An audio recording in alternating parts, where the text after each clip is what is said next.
आज पढ़ाऊंगी मानसरोवर की यात्रा। जीवन क्या है? जन्म और मरण के बीच का सफ़र ही तो है। तो जीवन है और ये सफ़र अंतहीन है। ये कब शुरू हुआ और कब समाप्त होगा कुछ कहा नहीं जा सकता। लगता है हम पड़ाव दर पड़ाव चले जा रहे हैं, चले ही जा रहे हैं। अंतहीन पथ के यात्री जो ठहरे, मन में उमंग हो, दृश्य जगत के प्रति संवेदना हो और पैरों में दमखम भी हो, तो यात्रा जैसा आनंद और कहीं नहीं मिल सकता। यात्रानंद सबसे बढ़कर है। सो विद्यालय की ओर से आए वर्ष ट्रैकिंग पर जाता रहा। मानसरोवर की यात्रा की इच्छा पता नहीं कब और कैसे मन में उदित हुई, और जब उदित हुई तो बेचैन हो उठा। लगा कोई बुला रहा है, पुकार रहा है। ये ऐसी पुकार थी जिसे अनसुना करना असंभव था। मन में उमंग बढ़ गई, दृश्य जगत के प्रति संवेदना भी तीव्र उठी और पैरों में इतना दमखम आ गया कि दौड़ लगाने को मन करे। मानसरोवर यात्रा के सारे शुभ लक्षण उपस्थित थे, किंतु इनमें प्रभूत यात्रा व्यय भी अपेक्षित था। कैलाशपति की कृपा से उसका भी सहज प्रबंध हो गया। वही बुला रहे थे तो प्रबंध भी उन्हें ही करना। प्रबंध ही नहीं, यात्रा की अवधि में कुशल क्षेम का दायित्व भी उन्हीं पर था, जो उन्होंने कृपापूर्वक निभाया। अप्रैल 1987 का महीना था। मानसरोवर की यात्रा पर जाने वालों से प्रार्थना पत्र मंगवाने के लिए हमारे विदेश मंत्रालय ने एक विज्ञापन दिया। मैंने प्रार्थना पत्र भेज दिया। कुछ दिन बाद हमें दिल्ली के राम मनोहर लोहिया अस्पताल में शारीरिक उपयुक्तता की जांच के लिए बुलाया गया। शारीरिक रूप से सर्वथा उपयुक्त पाने पर हमें यात्रा पर जाने की स्वीकृति मिल गई। एक बहुत बड़ी बाधा पार हुई। इसके बाद केवल 2-3 दिन हमने दौड़ धूप करके विदेश मुद्रा, वीज़ा, प्रवेश पत्र आदि का प्रबंध कर लिया। जहाँ चाह वहाँ रहा, वरना ऐसा कार्य इतनी जल्दी नहीं होता। महीनों नहीं तो एक आध सप्ताह लग जाना मामूली बात है। इसके बाद एक दिन हमें विदेश मंत्रालय में बुलाकर यात्रा संबंधी जानकारी दी गई तथा क्या क्या साथ ले जाना है उसकी बाबत बताया गया। इसकी तैयारी में हमें एक सप्ताह का समय लगा। 1 सितंबर 1987 को ब्रह्म मुहूर्त में प्रातःकाल के 4:30 बजे नई दिल्ली में जनपथ पर अवस्थित चंद्रलोक नामक भवन से हम 38 यात्री अपने परिवारजनों की शुभकामनाएं लेकर नमः शिवाय का पंचाक्षरी मंत्र की ध्वनि के साथ बस द्वारा मानसरोवर और कैलाश पर्वत की तीर्थ यात्रा पर चल दिए। तब मन बल्लियों उछल रहा था। परिजनों से बिछो, अज्ञात एवं दुर्गम स्थान से सकुशल वापस आने की कुशंका, दुर्लभ दृश्य को देखने की असीम उत्कंठा, हृदय की उस अवस्था का अनुमान लगाना कठिन था। हम उस स्थान की ओर प्रस्थान कर रहे थे जहां जाने का कम से कम मेरे लिए तो ये प्रथम और अंतिम अवसर था।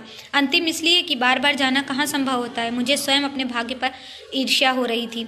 दिल्ली से चलकर हम रात्रि विश्राम के लिए बागेश्वर रुके। बागेश्वर से हम प्रातः 5 बजे धारचूला के लिए रवाना हुए। दिन भर यात्रा करने के अंतर शाम के लगभग 4 बजे हम धारचूला पहुंचे। ये स्थान काली नदी के किनारे बसा है, आधा भारत में आधा नेपाल में। वहाँ हमने रात्रि विश्राम किया। धारचूला से हम तवाघाट पहुंचे। अगले दिन तवाघाट से हमारी पद यात्रा शुरू हुई। ये सितंबर की 3 तारीख थी। उस दिन हम कोई 15 किलोमीटर चले, क्योंकि चढ़ाई दुर्गम थी और पहले दिन ही थकान मोल लेना कोई बुद्धिमानी की बात न थी। इस प्रकार हम प्रतिदिन चलते और विश्राम करते। 9 दिन तक निरंतर आगे बढ़ते गए। दुर्गम पर्वत पथ, ऊंची चोटियां, गहरे गड्ढे, सुरमय वृक्षावली, विचित्र पक्षी और तन मन को शीतल करने वाली वायु और आंखों में हिमाच्छादित कैलाश पर्वत के सपने, अद्भुत मन स्थिति थी। परिचित संसार पीछे छूट रहा था। अपरिचित संसार में से गुजरते हुए एक और स्वप्निल संसार की ओर आगे बढ़ रहे थे हम। सितंबर की 11वीं तारीख को हम भारत और चीन सीमा पर स्थित लिप्पू दर्रे पर पहुंचे। यह स्थान समुद्र तल से 17,500 फुट ऊंचा है। 11 दिन तक निरंतर चढ़ाई चढ़ते रहना स्वर्गारोहण से कम तो नहीं। यहाँ तक तो सकुशल आ पहुँचे, आगे भी कुशल रहेगी ऐसा विश्वास था। अब तक हम अपने देश में ही विचरण कर रहे थे, अब हम चीन देश की सीमा में चलेंगे। चीन देश की सीमा मानसरोवर, हमारा पवित्र तीर्थ, कैलाशपति हमारे आदि देव और कैलाश शिव की तपस्या भूमि, जिसकी साक्षी पुराण दे रहे हैं, कालिदास का साहित्य दे रहा है, इतिहास दे रहा है। आज वही तीर्थ स्थान चीन की सीमा में। ये सोचकर मन कड़वा हो आया। लेकिन शिव तो विश्वव्यापी देवता हैं। जहाँ प्राणी मात्र के प्रति कल्याण भावना है वहीं शिव है। जहाँ विष और अमृत में समत्व है वहीं विष है। जहाँ स्वयं को कष्ट देकर दूसरों की प्राण रक्षा की जाए वहीं शिव है। और जहाँ शिव है कैलाश मानसरोवर भी वहीं है। यद्यपि सत्य तो यही है, किंतु ये भी कटु सत्य है कि आज हमारा ये तीर्थ क्षेत्र हमारे अधिकार में नहीं है। चीन सीमा पर चीनी अधिकारियों ने हमारा स्वागत किया। चीनी कुलियों ने हमारा सामान टट्टुओं पर लाद दिया। अब हम गंतव्य की ओर बढ़े, कुछ दूर पैदल, कुछ दूर टट्टुओं पर और कुछ दूर बस तथा ट्रक में। मैं सारे रास्ते पैदल चला। टट्टू में भी तो जान है और तीर्थ यात्रा में आए में अपनी काया भले ही कष्ट उठाए, अन्य जीव को कष्ट देने से यात्रा का पुण्य छीड़ ही होता है। पंचाक्षरी मंत्र का जाप करते आगे बढ़ते हम तकलाकोट स्थित पुलन विश्राम गृह पहुंचे। यह स्थान लिप्पू दर्रे से कोई 80 किलोमीटर की दूरी पर था। यहाँ सीमा अधिकारियों ने हमारे प्रवेश पत्र, वीज़ा, स्वास्थ्य प्रमाण पत्र, नाम धाम आदि की जांच की। आगे हमारा सिक्का नहीं चलता था, अतः हमें अपने रुपयों के बदले चीनी युआन लेने पड़े। अपने रुपयों के बदले हमें अमरीकी डॉलर मिले थे। इन अमरीकी डॉलरों के बदले हमें उसी मूल्य का युआन लेना पड़ा और हमें चीनी धरती पर 14 दिन ठहरने के लिए उन्हें 480 अमरीकी डॉलर के मूल्य की राशि देनी पड़ी। कैलाश मानसरोवर यात्रा चीन के लिए आय का स्रोत बन रही है। अब हमारा यात्री दल 2 भागों में विभाजित हो गया। एक दल मानसरोवर की परिक्रमा को निकला, दूसरा कैलाश की। मैं पहले दल में था। हमने 13 सितंबर को मानसरोवर की 110 किलोमीटर की परिक्रमा प्रारंभ की। आहा, कितनी विशाल झील, नीलाकक्ष, स्वच्छ जल देखकर तन मन तृप्त हो गए। ऐसा मनमोहक दृश्य देखने को शायद फिर कभी न मिले।